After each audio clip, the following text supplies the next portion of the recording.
Yeah, wonderful people, viewers and subscribers. Let me quickly drop this before I continue my journey. Since the death of Tolulope, the military or Air Force pilot, the very young and the very first female Air Force fighter pilot, since her death hit the news waves, I have sat back to take a look at the record of this girl and the surrounding story regarding her death. And owing to the fact that this girl had done devastating bombardment against the Boko Haram insurgents, and with all the things and drama happening within the Nigerian military space, there had been serious suspicion from the public and as well the family regarding the circumstances surrounding her death. But before I delve into that info, I want you to listen to her sister. I'll be right back. Who is the late originator? Originally is my third younger sister. Okay. Now tell me, at what point did you get that information that she was there? I got the information, I think, online. I saw it online, which was a bit disappointing because I was at the base. I dropped her off at the base myself.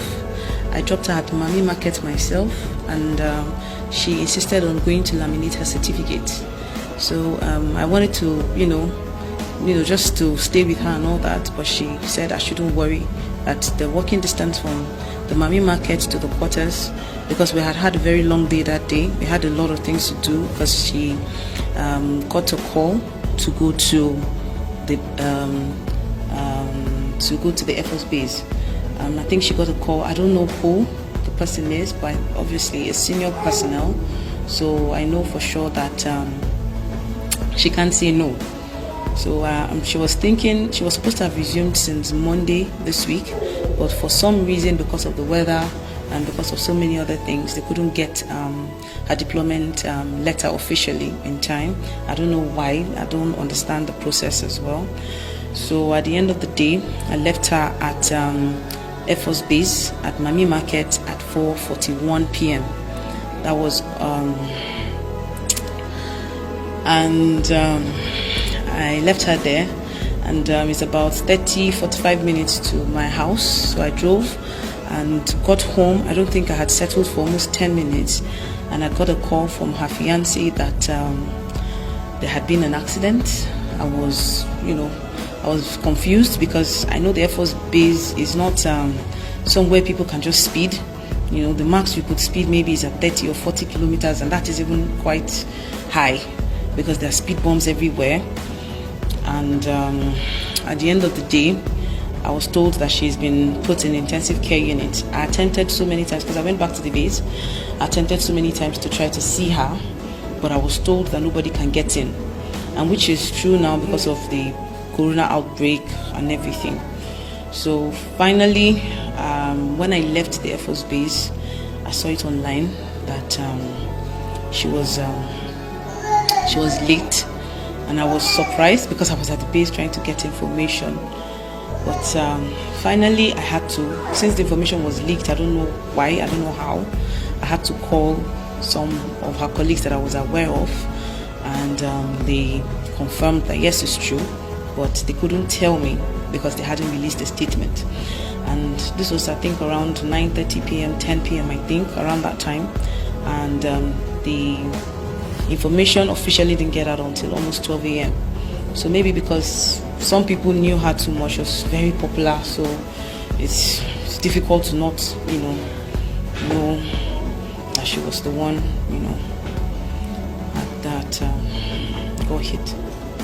So looking at the manner in which, the way in which she died, did you suspect anything, or you see it as just Of course I suspect because we attended, everybody in my house apart from my youngest sister attended Air Force Secondary School, Kaduna, and we know where the speed bumps are. So for anyone to speed on that road, it's either intentional or there is just some reason. So we don't know how, but I believe the military, the entire armed forces will investigate this thoroughly. I believe that because I know they are very thorough, and Tolu was an asset to them, and I know that they wouldn't want anybody to take what they had invested so much in away just like that for God knows what reason. So I believe there's foul play, but I know that the military will be thorough in all of the investigations. I know they're carrying out the investigations now. I'm aware that they've arrested the boys that were in the car, but I'm not aware of any other information that has been released. But that's all I know for now. So what was the story were you people giving about that death?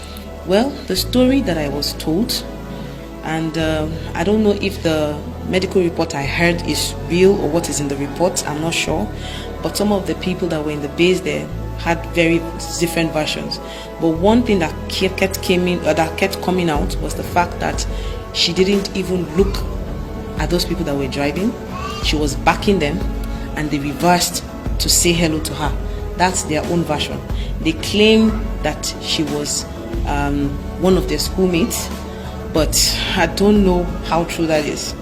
And I believe even if you want to greet your schoolmate that you've not seen in a long time, scaring the person with a speed is abnormal. And I feel that even if you did reverse, you would have gone slowly and tried to get her aware. The funny part of the story is she was not on her phone, because I was the one that dropped her up at Miami Market, and she reminded me that she had forgotten her phone. I asked her if she wanted to go back for it. She said that she shouldn't worry, that it's not far from where she wants, that it's not, Qualtas is not far from Miami Market, so she will just go there, and do what she wants to do and come back. She was already holding, I had the laminated certificates already, because I went to the base to collect her things yesterday. She had already laminated the photocopies, so she was coming back to the quarters, and whoever saw her reversed stupidly and hit her. And Tolu is very light-weighted. She's been fasting for God knows for weeks now, and the last time she checked her weight, she was like 49 or 50 or something. So I felt she was dehydrated. When I heard the news at first, that maybe she was dehydrated or she fainted or something, but not that she had been hit by a car. And I was told this wasn't a truck, it wasn't a lorry, it was a normal car. And the report I got as well was that there was a very huge impact on the car, and I'm not a scientist, but just hearing it is very strange, because she doesn't have much weight at all. So assuming it was someone like me and I hit the car on speed, it's a different scenario. But she's very skinny, very light, she's very tiny, she's not tall, she's 5'5". So it's not the impact on the car, according to what I saw, it's so dent. So I don't know how. I don't just understand. The medical report also said she had, according to what I heard, I didn't see the medical report, but I also heard that she had a little, she had head injury and suffered a few cuts on the body. But I don't know exactly where, how, or anything. But I was opportune to see her, and I thank the officials that gave me that privilege to see her body. She looked like she was well taken care of. She was clean. She was smiling. I didn't believe that she was gone until I saw her yesterday. So I thank God. I just thank God. On the final note, what will you want the government to do? I would want them to investigate thoroughly. And I believe that whatever the government declares as their information or conclusion of the investigation, I will believe that the military is truthful. I will believe that there was no politics involved, and I will believe that there is no foul play. But silence from any of the stakeholders I've mentioned now, it will give room for too many speculations. And I don't believe that the military would be interested in any kind of fake publicity. So I thank God that they came out straight. Immediately they got the information, which I assume that is when they got it officially, because it was late as at the time that happened. So I believe that when they released the information is at the time they got the information.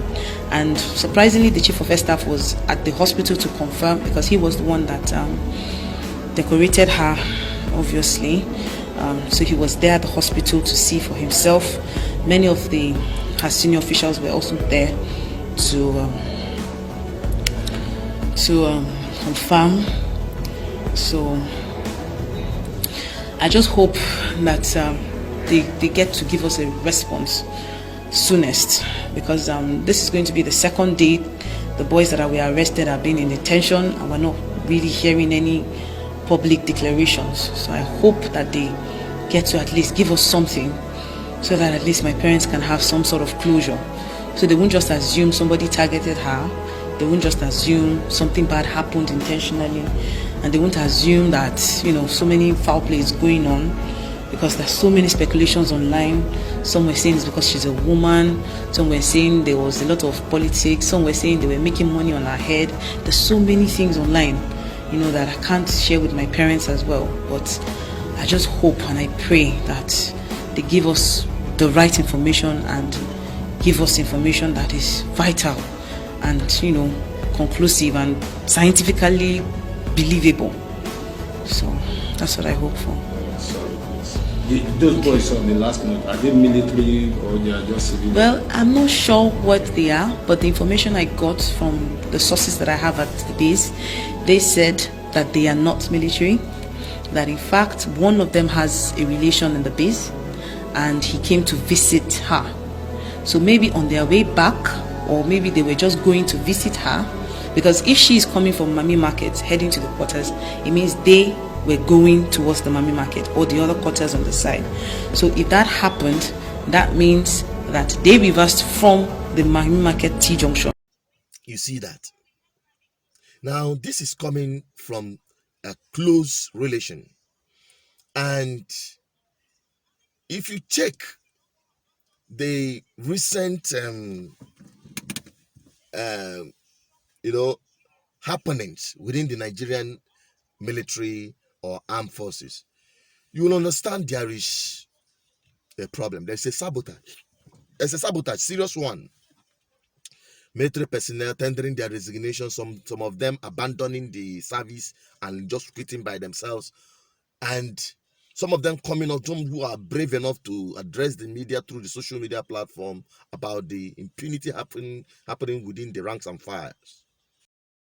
I've got an anonymous caller from Ilupeju on the line. Hello, sir. Thanks for calling. Please just speaking to you this afternoon. I'm an ex-soldier, Sandra. Oh, so good. It's just the Nigerian soldier, Yeah. Sandra. Yeah. I was in the battalion, Okay. and we were fighting Boko Haram, Sandra. Okay. We went to war. Mm-hmm. I'm a left-handed person, Okay. so I'm a sniper. I was one of the best sniper. Okay. So I was shooting, no morale, nothing, no pay, no means of communication to my family. My father thought I was dead. Oh. I was fighting, I was shooting. One of our soldiers shot me, Sandra, on my ribs. Oh my Sandra. God. Shot me on my ribs. They said in Hausa, it means that I kill people too much. I was fighting, Sandra. They shot a woman and her daughter. I was trying to save her second child, Sandra. I was running. They shot me, Sandra. I was barely breathing. It takes the grace of God for me to survive. No, I'm sorry. They shot you on purpose? They shot me on purpose. They say I too they kill people. They said in Hausa, I don't understand what that means. You truly kill people. What does that mean? It means I kill Boko Haram too much, Sandra, because I was one of the best snipers, Sandra. I don't miss my shots. I'm a left-handed. I don't miss my shots. That's what they said. No morale, nothing. No pay. Sometimes. No pay, Sandra. We'll just fight. They need to investigate them, Sandra. Did you retire Did you retire? Sandra, I resigned. Okay. I wrote a letter and I resigned. I don't want to do this job again. I don't want to serve the land again. I don't want. It's really, really pathetic, Sandra, in that army. There's a lot of fraud things happening in the army, Sandra. I don't know. Seriously. They need to investigate the Nigerian army, Sandra. A lot of things. You see, when people are fighting, they're killing Boko Haram, Sandra, somebody from nowhere will just shoot and just kill the best shooter there. Just for him to die because maybe they are gaining from there economically. For him to just die and to stop shooting people for them. That's a very strong allegation. You're making very strong allegations. It is true. They shot 2 of my friends. I will send you evidence. I follow you on Twitter. I will send you evidence. They shot 2 of my friends. They are dead now, Sandra. They shoot you, you will go. These people gain. I'm telling you. I'm an ex-soldier. I will tell you. I will send you evidence, Sandra. That's what is happening there. And this goes on. If Nigerians truly, especially our people, our brothers and sisters serving in the military, who are now being used as sacrificial lambs, while some people cash out, while some people at the top cash out. How can, that's the question, how can I start this vehicle now and drive on a reverse gear and kill someone within an estate? And we're talking about military base and not an express road. We're talking about military, just like the sister pointed out, that there are bombs and bombs and bombs and bombs. Those of you who have been in the military base will understand this. How can the injury sustained, even if it is a chicken, on a reverse gear, not that she was hit from the front. Let's say that he didn't see, he wasn't looking, he just put reverse and start moving backward. And they came up to say that the person that killed her, or the driver of the vehicle, was her former classmate. And so many stories that he doesn't have driver's license. Probably they're trying to justify the story that he was she was killed as a result of a car going on a reverse gear, because that story no makes sense. That story no add up at all. Okay, that story no makes sense. So Nigerians are asking questions, and that is why you see recently a lot of people are tendering their resignation. Many people are abandoning the service because you can't equip the people with the right military gadgets.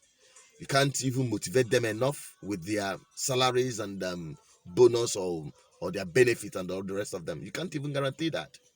And those who have lost their lives, their families are not taken care of. What is the motivation in serving Nigeria? There is no motivation. Many of our people are serving in the US Marine, in the German military, all over the world, in British Army. You see our people there. They can go and die for other countries because the other countries or other people take care of their, even in Africa here. Why is Nigerian own or Nigerian case will always be different? Why will Nigeria always be on the news for bad reasons, for negative vibes? And that is why we say Nigeria is too big. It is too big to accommodate this impunity, because these people hide under this religious and ethnic division to carry out this evil and impunity. And the only